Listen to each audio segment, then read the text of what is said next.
The topic today from the book of Numbers, and it's a bit of a theme of Numbers, is the topic of worldliness. Worldliness. Worldliness is the opposite of godliness. God says certain things, but we think.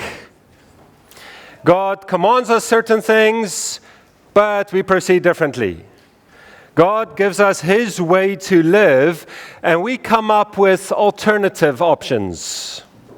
That's worldliness. Not what God says, but what the world says, what we as part of the world say. The word worldliness doesn't appear in a book like Proverbs. Proverbs has another word for it. It's a little phrase, as Proverbs would. Instead of taking a word that's somewhat perhaps ununderstandable and you can't define it precisely, it replaces it with a very practical phrase. Wise in your own eyes. And it's not a compliment if that's you in the book of Proverbs. The idiot is the one who's wise in his own eyes. Practically, worldliness is a big problem among professing Christians. Worldliness is a very common biblical concept. It's always a topic of discussion among the prophets and the New Testament writers when it comes to how those who know God ought to live. If you know God, you cannot live like the world. The world doesn't know any better. All they have is worldliness. But we should know better. For example, in Mark chapter 4, Jesus spoke about worldliness in the parable of the soils. Remember those 4 different soils? The seed fell on them. The thorny soil, the soil that looked fine and everything grew up nicely, but then the thorns also came up. It was thorny soil, and it strangled and choked the wheat so that it bore no fruits. That's about worldliness. Jesus describes the thorny soil metaphor in terms of the cares of this world that distract you. In Ephesians chapter 2, verse 2, worldliness is described in terms of all of us, before we got saved, following the course of this world. And it doesn't mean you drove on the left side of the street because that's what the world does. It means you are following the way this world thinks and operates. In verse 3, it gets described as desire-driven lives. Follow your dreams, right? The pinnacle slogan of worldliness in our time. 2 Timothy 4, verse 10 makes an interesting statement about worldliness. It doesn't use the word worldliness, but it says this: a certain young man that was a minister along with Paul had left the faith, proven he was not saved. And how did he prove that? Because he fell in love with this present world. The word present gets added there to make you realize he's not thinking about eternal life. He's only thinking very short-sighted. He's only thinking up to death, and maybe just before that even. And he loved whatever he saw in this temporary world. Perhaps the most famous book on worldliness in the New Testament would be 1 John. 1 John. In 1 John 2, verse 15, 16, and 17, you get a beautiful, famous definition of worldliness. It kind of breaks it up into 3 parts so you can understand how integrated it is into all of our lives. It talks about the desire of the flesh, the lust of the eyes, the boastful things of life. In 1 John 4, false forms of Christianity are described as worldly. Saying we believe in Jesus, but it's not really the Jesus of the Bible because we don't read those verses. That's worldliness. And perhaps most shocking, Jude 19. All the shocking verses are in Jude, right? Short and potent. It talks about worldly people. And when you see the kind of people he's describing as worldly people, you see it's people who come to church to weaken the church. They don't come to church and live out the fruit of the Spirit among other Christians. And so you see, worldliness is a big topic for Christian writers on Christian things. It's a big topic for us to discuss. And the book of Numbers has worldliness as one of its major themes. Hence this introduction. I wanted to preach Numbers, then I found out I have to preach worldliness. Here's a quote attributed to various pastors over the last 100 years or so. But it's a great quote defining worldliness. Listen to this. Worldliness is whatever makes sin and folly look normal and righteousness and wisdom look strange. Let me say that again. That's helpful, isn't it?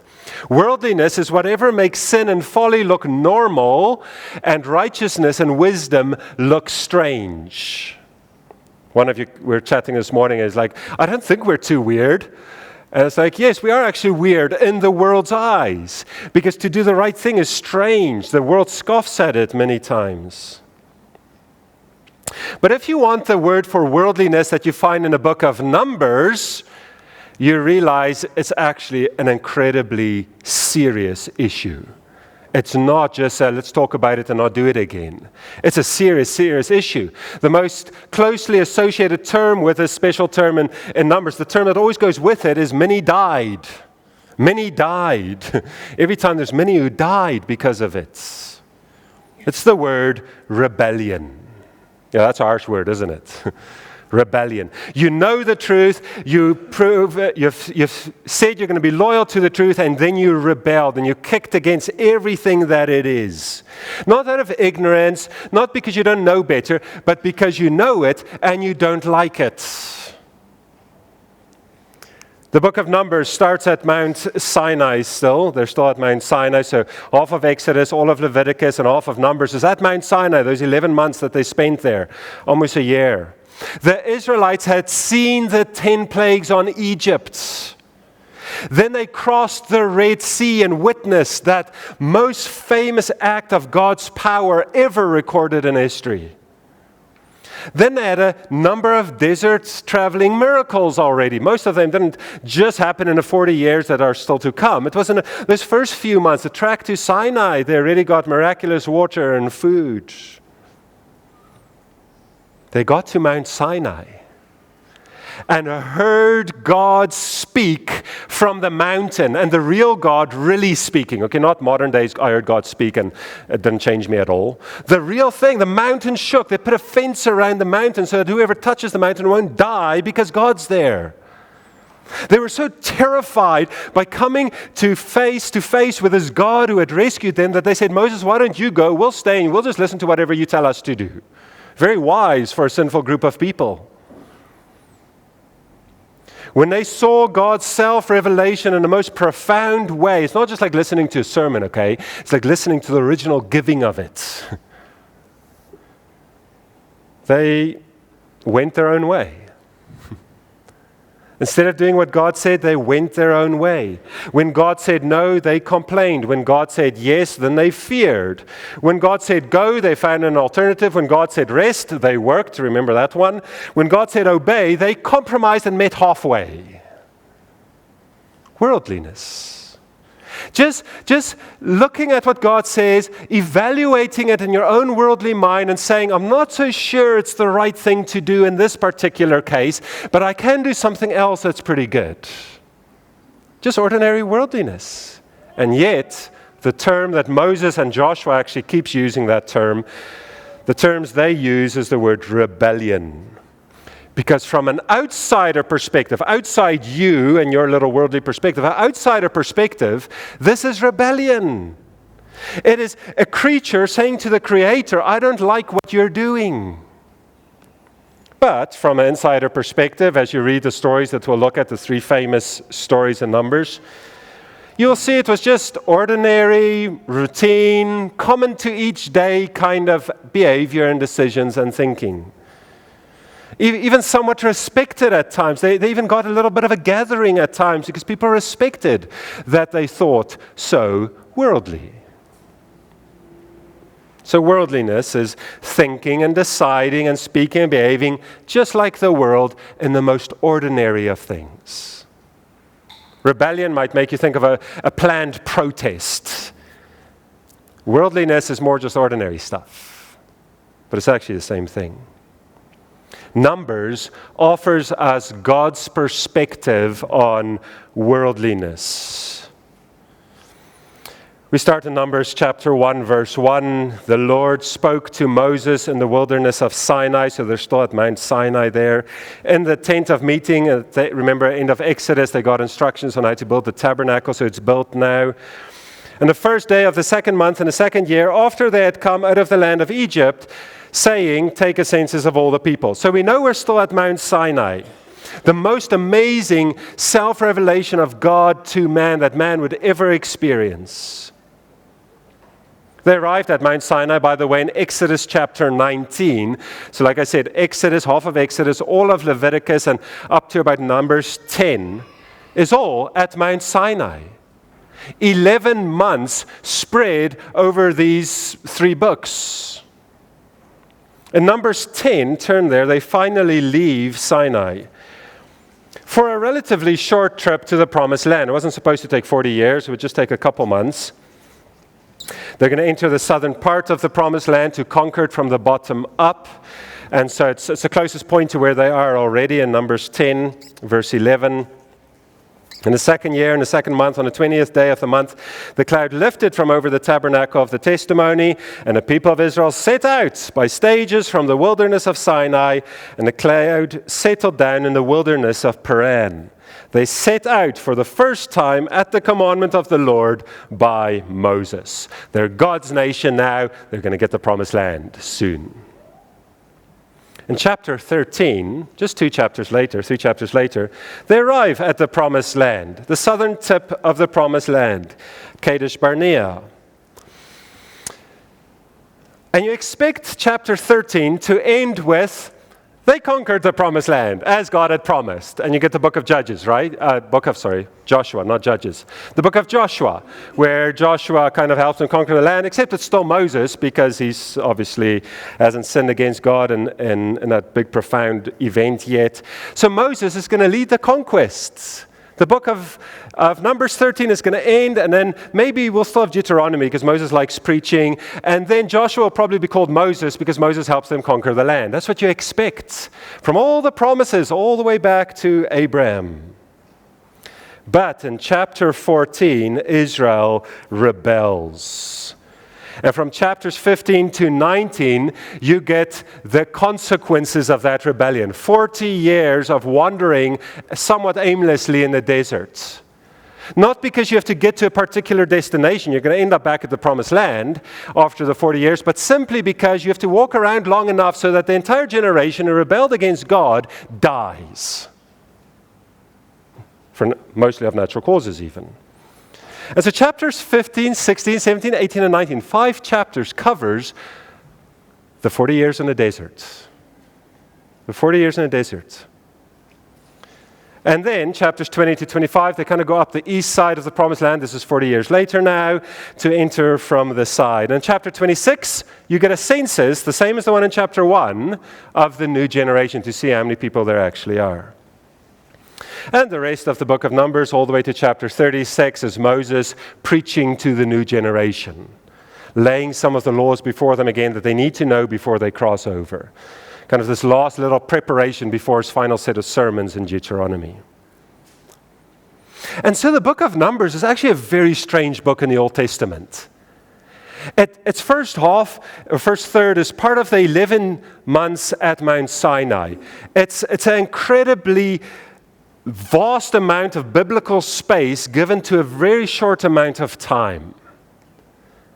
And then it has these 3 rebellion stories that we'll look at, chapter 14 being one of the big ones. And then in 5 chapters, you've got all 40 years of the wandering. Kind of 38 because in total it was 40. 38 years of wandering, all in 5 chapters, kind of short and brief.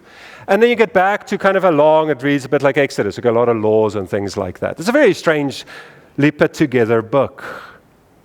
And so you ask yourself, what's the point of the book of Numbers? And you realize that beside a profound act of grace that bookends this book, there are 3 profound stories that get highlighted by God as He gives this revelation to Moses, highlighted by God to emphasize the point of the book of Numbers. And it's these 3 stories of rebellion. It's not a very pleasant book, really, once you realize that.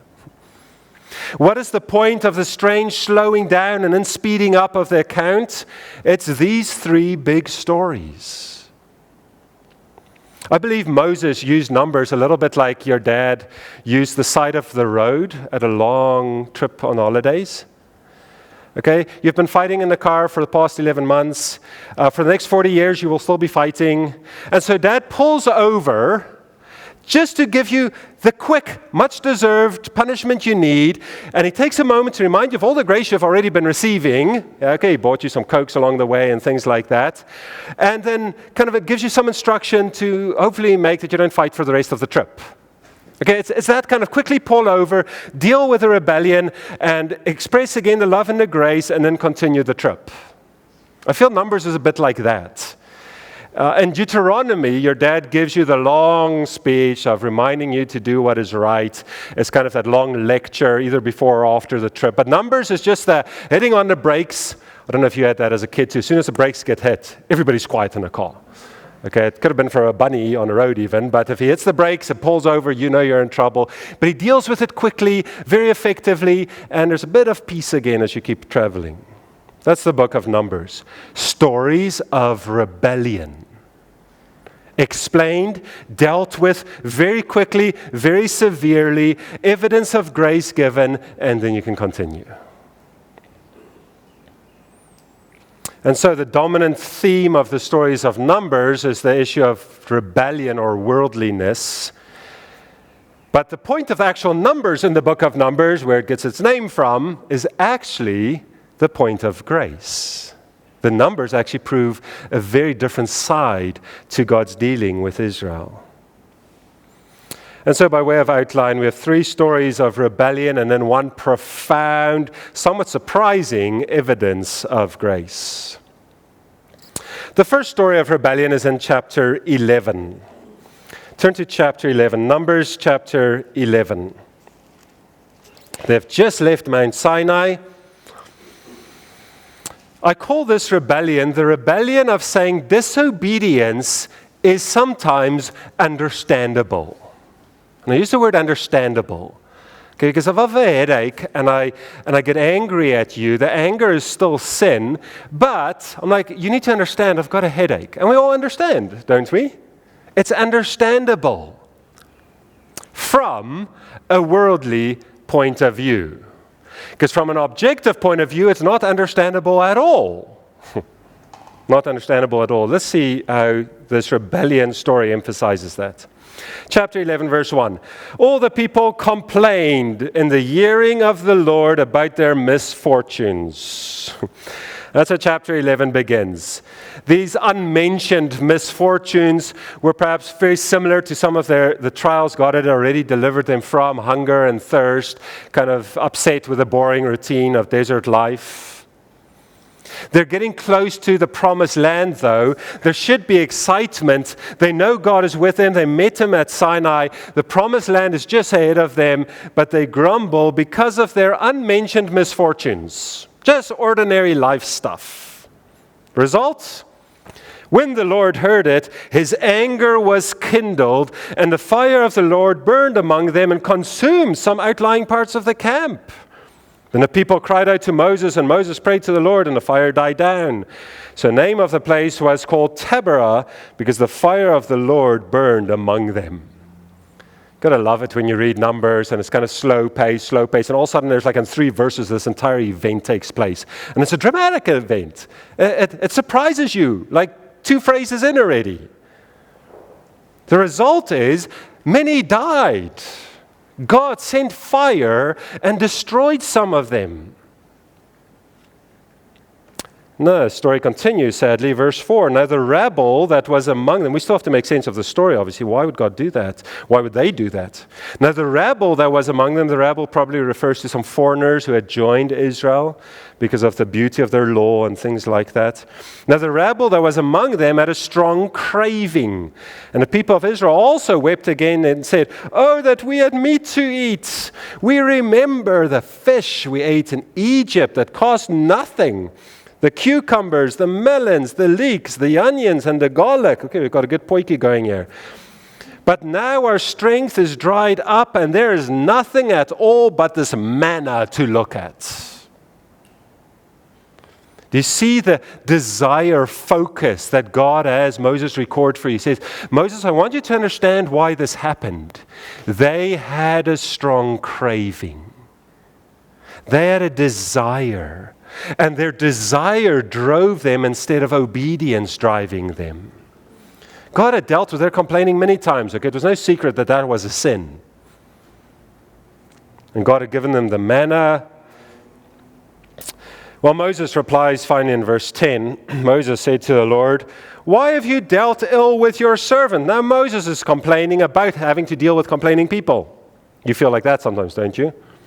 "Why have you dealt ill with your servant? Why have I not at least found favor in your sight, that you lay the burden of all this people on me?" Sounds like parenting, right? "Did I conceive all this people? Did I give them birth, that you should say to me, 'Carry them in your bosom, as a nurse carries a nursing child, to the land that you swore to give to their fathers?' Where am I to get meat to give to all this people? For they weep before me and say, 'Give us meat that we may eat.'" Okay, it even rhymes in English. You can imagine it's a poster. Okay, there's a protest going on outside Moses' tent. "Give us meat that we can eat. If you will treat me," verse 14, "I am not able to carry all this people alone. The burden is too heavy for me. He's speaking to God, eh? "If you will treat me like this, kill me at once, if I find favor in your sight, that I may not see my wretchedness." That's Moses' whine on top of the people's complaining. God intervenes. Verse 16. Then the Lord said to Moses, "Gather for me 70 men of the elders of Israel, whom you know to be the elders of the people and officers over them.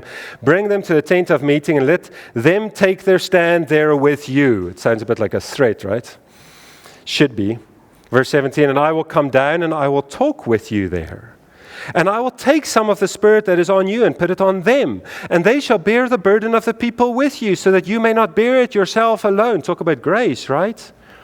"And say to the people, 'Consecrate yourselves for tomorrow, and you shall eat meat. For you have wept in the hearing of the Lord, saying, Who will give us meat to eat? For it was better for us in Egypt. Therefore the Lord will give you meat, and you shall eat.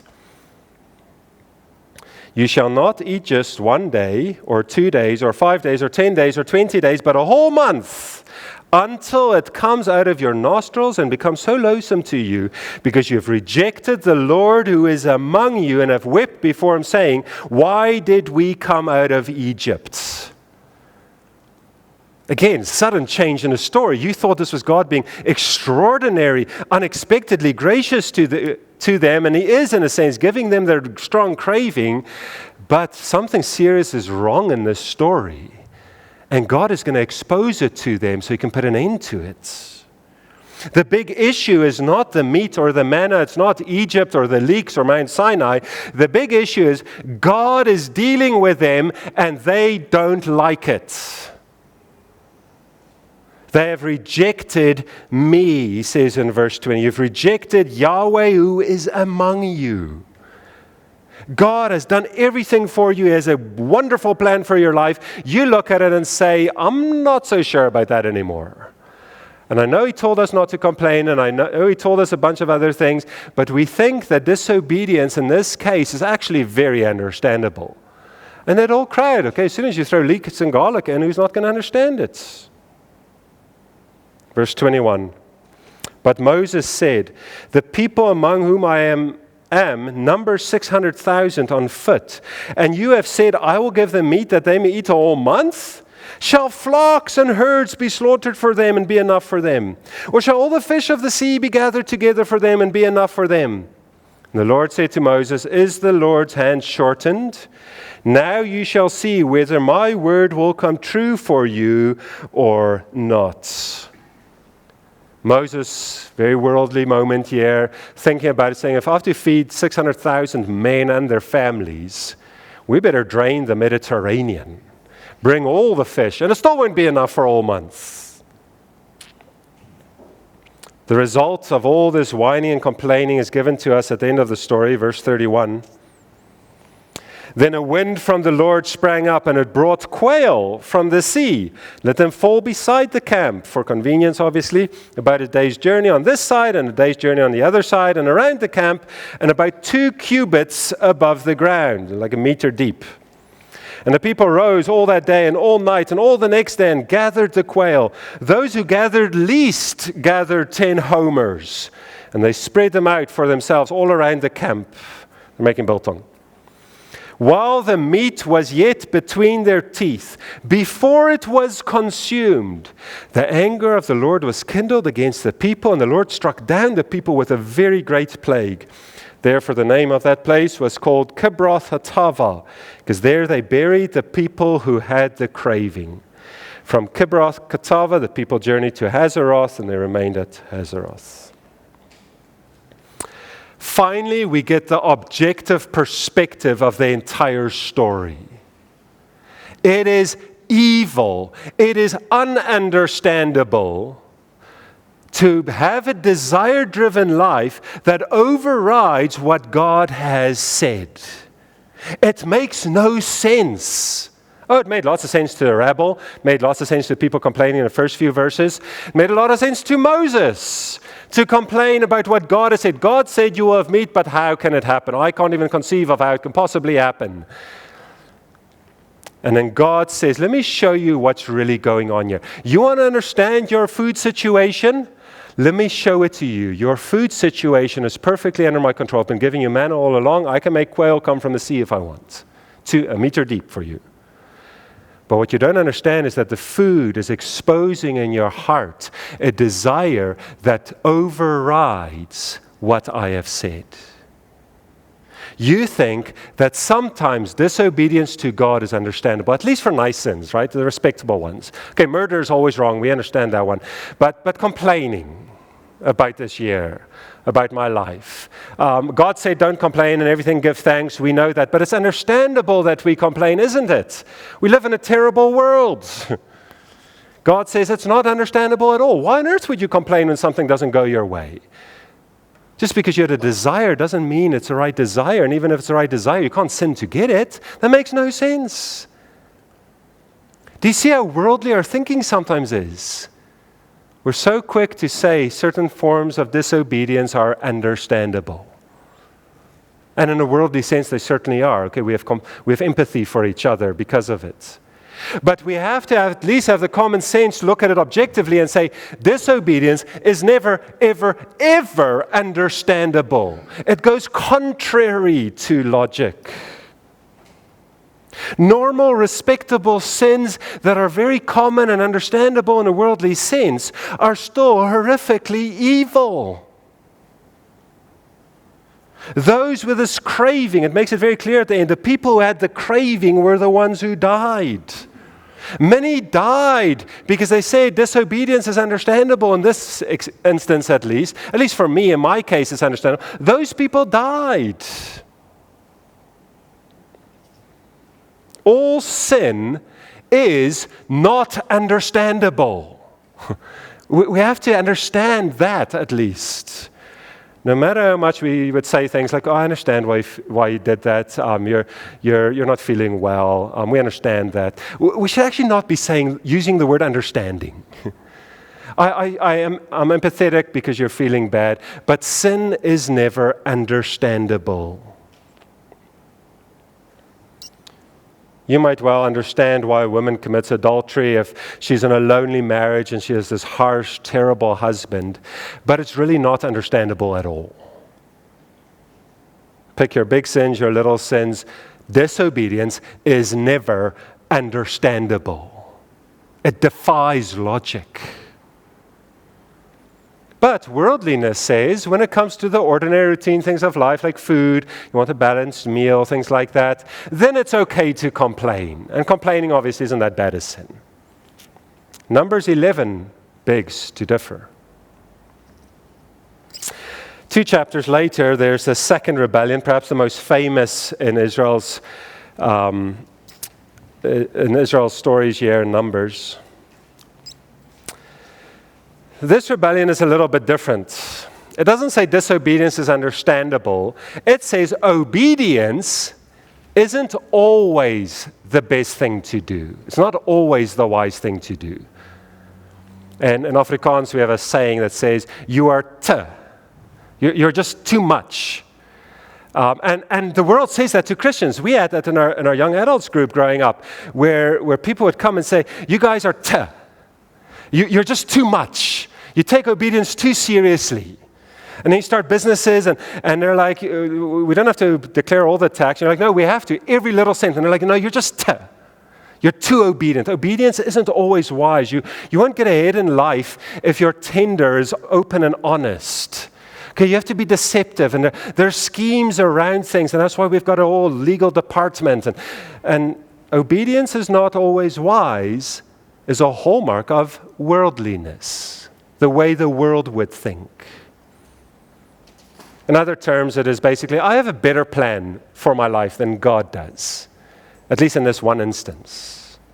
God doesn't always know what is best for me. I know He said that, but in my case, there's something else that's actually better. His commandments are broad and true in a broad sense, but specifically, they actually have nothing to do with my life. Numbers 13, we pick up the story in verse 17. They're at the promised land. They're at the bottom end of the promised land. Literally, Numbers 13 is about sending some spies in to see how good the land is that God is going to give to them. Verse 17, Moses sent them to spy out the land of Canaan. Said to them, go up into the Negev and go up into the hill country. See what the land is, and whether the people who dwell in it are strong or weak, whether they are few or many, whether the land that they dwell is good or bad, and whether the cities that they dwell in are camps or strongholds, whether the land is rich or poor, whether there are trees in it or not. Be of good courage and bring some of the fruit of the land. Now the time was the season of the first ripe grapes. So there's a military purpose to this trip. Okay, go scout it out. See if it's going to be a big fight or a little fight. Doesn't really matter. God's going to fight for us. He already said that. But just go see. Okay, we want to be wise here. But then also, just like, bring all the good stuff back. It's a great time of year. Just show us how amazingly wonderful this land is. We need some tactical information, and then just bring some of the extras to demonstrate to people how lavish our God has been to us. Imagine, after a year in the desert, arriving at the promised land, and it's the time for grapes. Okay, that trumps leeks and garlic. 12 spies are sent out. In verse 20, their purpose is to instill courage and anticipation in the people. Verse 32, they come back, and this is their report.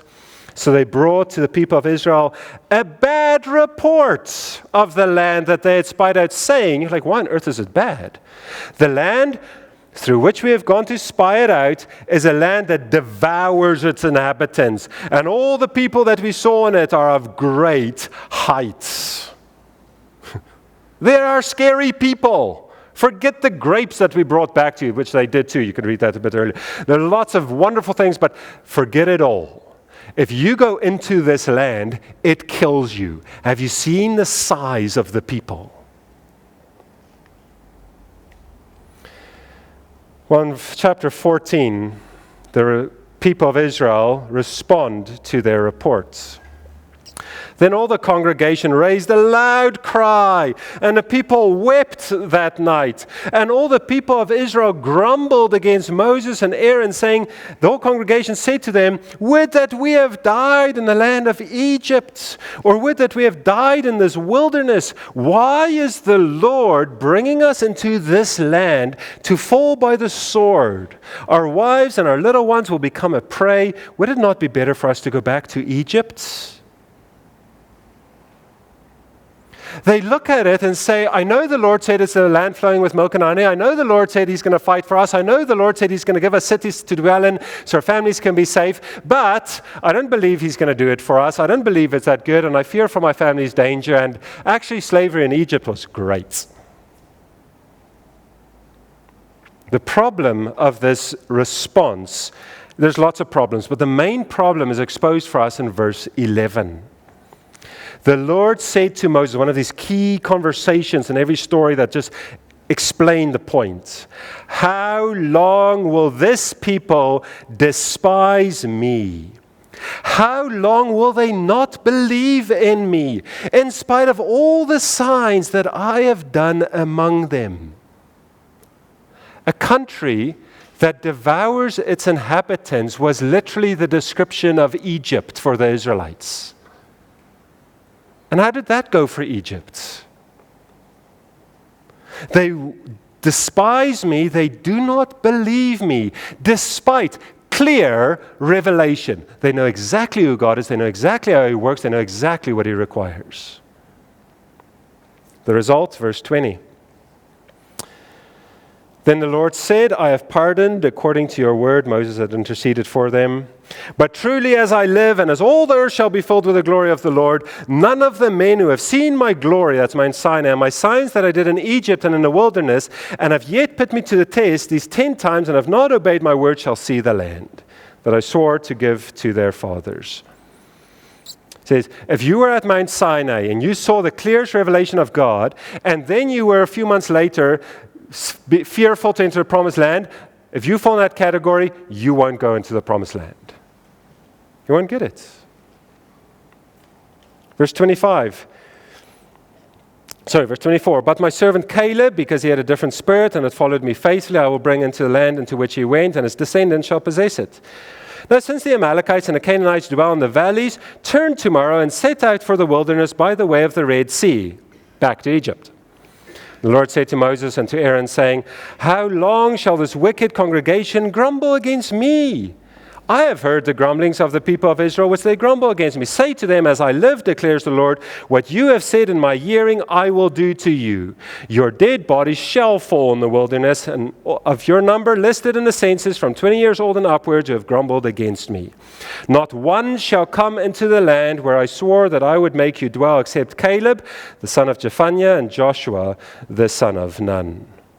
But your little ones, whom you said would become a prey, I will bring in, and they shall know the land that you rejected. But as for you, your dead body shall fall in the wilderness. Isn't that great? You worry about your kids, and then you sin against God because you worry about your kids, and then God takes you out of the picture so that you can't do anything for your kids, so that He will then bless your kids. Wonderful turn of events, isn't it?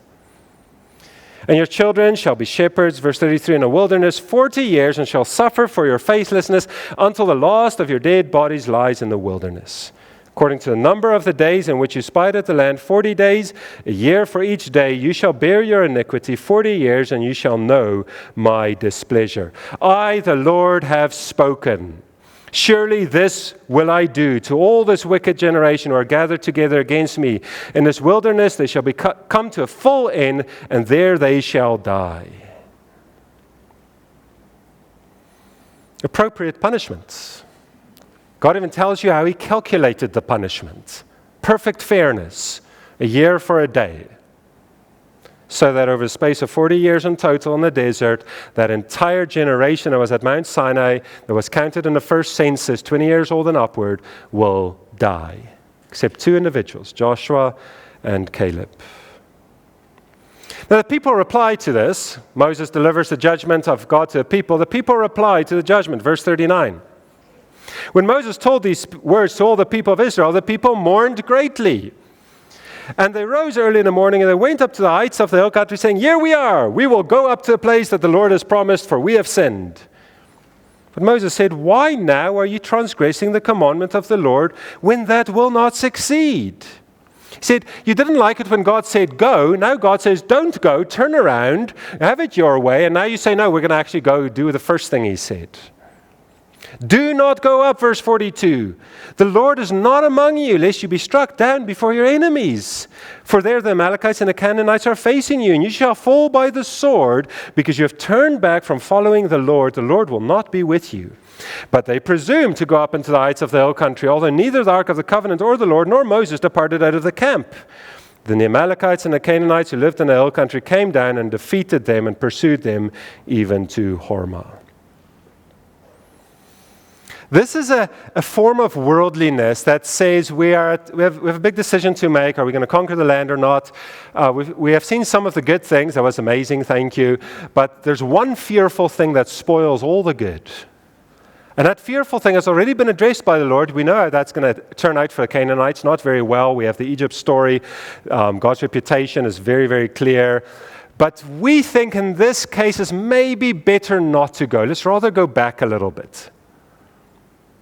And then God punishes them for that. Then they don't believe the punishment. And they again say, we know you said this is our punishment, but we think it's better if we don't do the punishment and we'll just believe what you said in the first place. And God says, don't do that. It's not going to go well for you. I told you to go up. You didn't. Now I punished you. Now you have to accept the punishment and believe that at least. Don't go up. They again disbelieve the warning. They go up and get killed for it. Many died that day, and the entire generation died out in the next 40 years. You see, obedience is always wise. It's kind of the definition of wise. Wisdom is doing what God said works for the situation.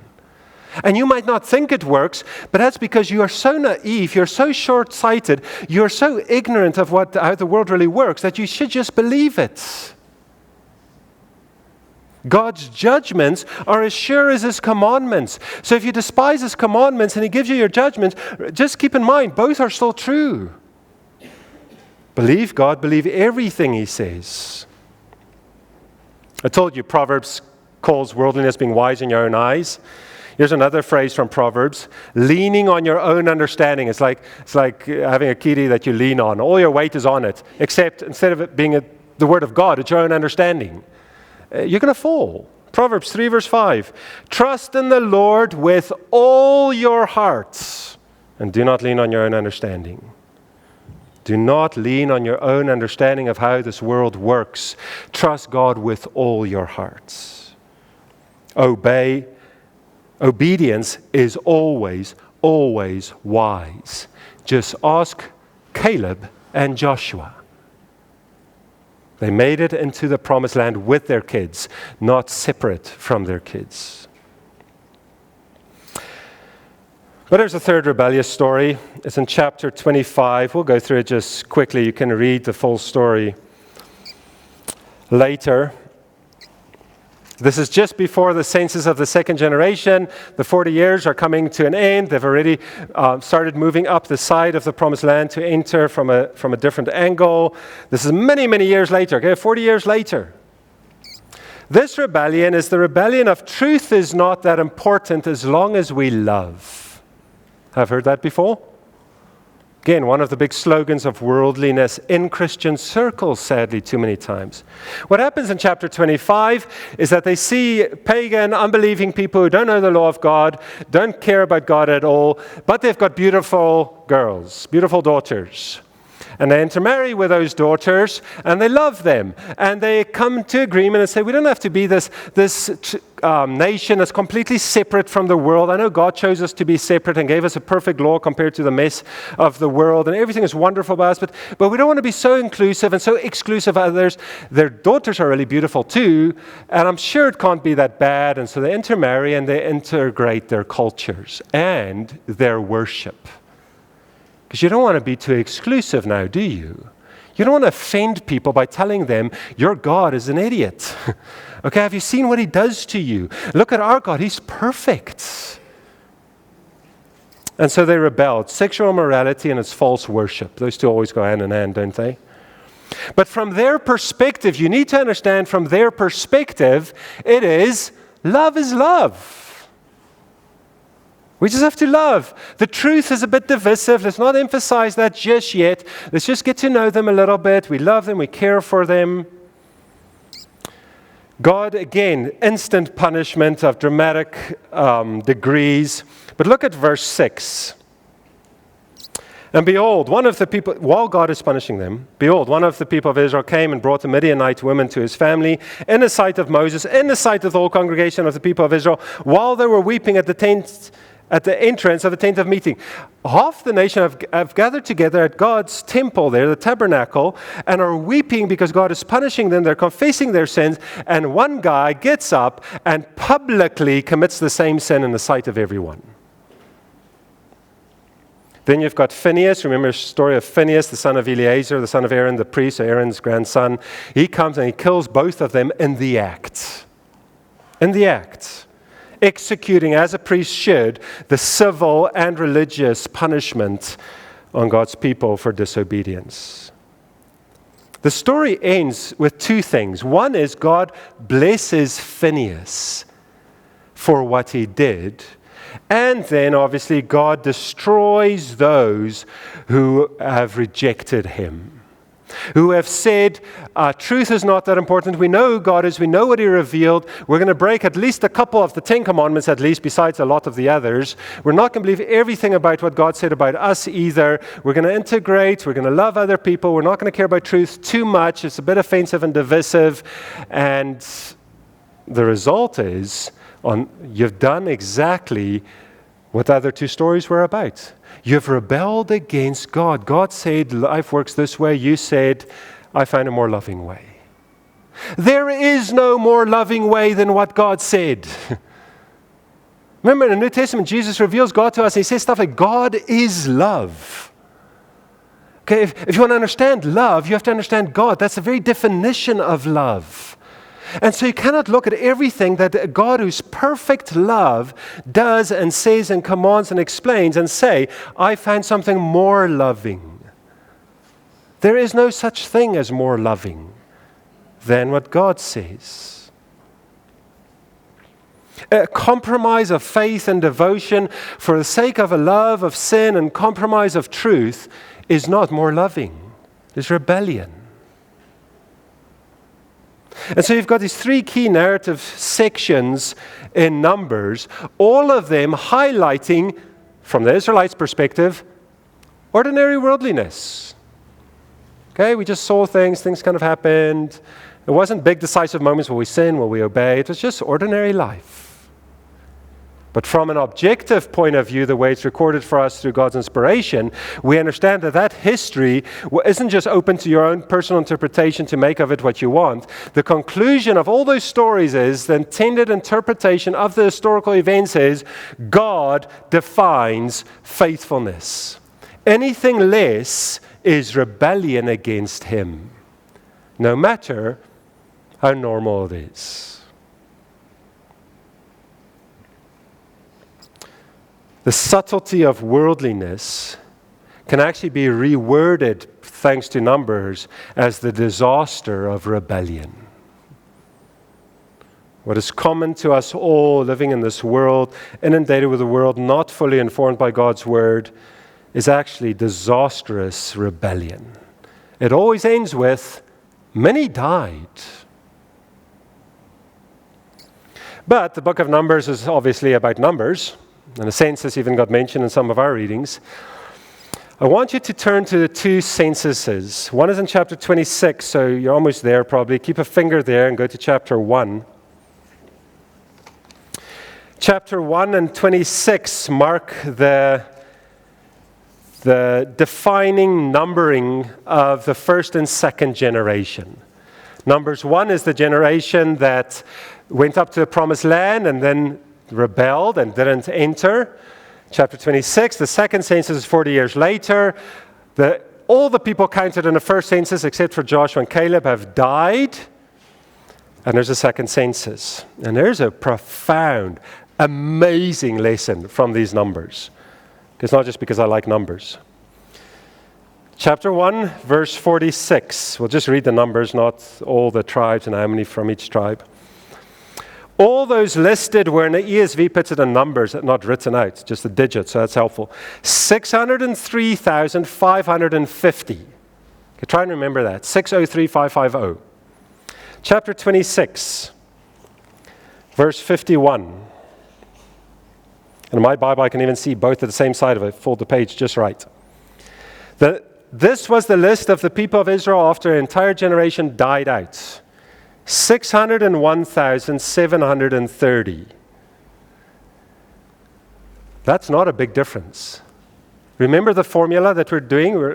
We're doing 603,550. Over 40 years, all those counted die except 2. What's the final number? Pretty much the same number. It's not that different. The final number isn't 2. The final number is essentially the same. About 600,000 war-able men and their families. Not much has changed. You're like, but dramatic things changed. There was fire that just came down and burned people up. People died in horrific ways because of the rebellion. How can you say nothing has really changed? Because God is gracious. Like Dad pulling onto the side of the road to deal with gross disobedience in the car, but still being a kind, gracious dad who's probably going to buy you a chocolate at the next petrol station, so God's grace throughout the acts of rebellion should not be missed. Don't miss the significance of the numbers in the book of Numbers. What is the point of all this? Rebellion is always going to make a mess of this world. Worldliness is always going to produce chaos. It's going to produce death. It's going to produce selfishness. It's going to wreck your marriage. It's going to wreck your parenting. It's going to wreck your economics. It's going to wreck your politics. And that's how life works. And it's going to feel like all of a sudden life just ends because some guy on the other side of the world made some very dumb decision and now your life comes to an end. But in all the chaos of ordinary worldliness, rebellion against God, from the smallest thing in your heart to the biggest thing on a global scale, God's grace will keep order in this world. Isn't that a great comfort? God's grace will keep order in this world. And what you have to realize is only those who fear His name exclusively, who believe His word implicitly, and who walk in His ways unconditionally will survive. We don't have to create a whole analogy of the book of Numbers and the people of Israel, but don't miss the point either. Worldliness will make a mess of the world. God's grace will keep it intact. He always does. No matter how bad something is, you always find something good in a situation. You look at the war stories going on in our world even. There's always a nice little story of some goodness that happened. That's God's intervention. Every good thing comes from Him, right? Anything good you ever see, you have to realize God had something to do with that. God will keep order in this world, be it ending tonight or be it going on for another millennia. God's grace will keep order in this world, but only those who have come to fear His name, believe His word, and obey His word will experience the joy of that grace. Know God's grace. Don't rebel against it. Don't flaunt overt sin, but don't join the crowd of worldliness either. The crowd of worldliness that makes sin normal and obedience weird, that makes folly normal and wisdom strange. Worldliness that we have to guard ourselves against is whatever makes sin and folly look normal and righteousness and wisdom look strange. Let's pray.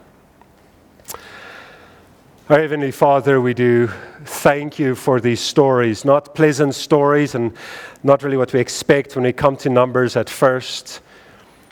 But Lord, to just compare those numbers and realize how gracious You were to them. In one sense, 40 years in the desert was kind of a fair punishment, but in a sense it was also their redeeming factor, because if they all died at once, there would be no generation to come. And so, Lord, we commit ourselves once again at the end of this year to walk in Your ways, to believe Your word, to not be wise in our own eyes, not to lean on our own understanding, to be quick to return to what You have clearly revealed about us, about our hearts, our desires, our minds, our souls, our bodies, our jobs, our families, our marriages, whatever it might be. Lord, may we walk in wisdom.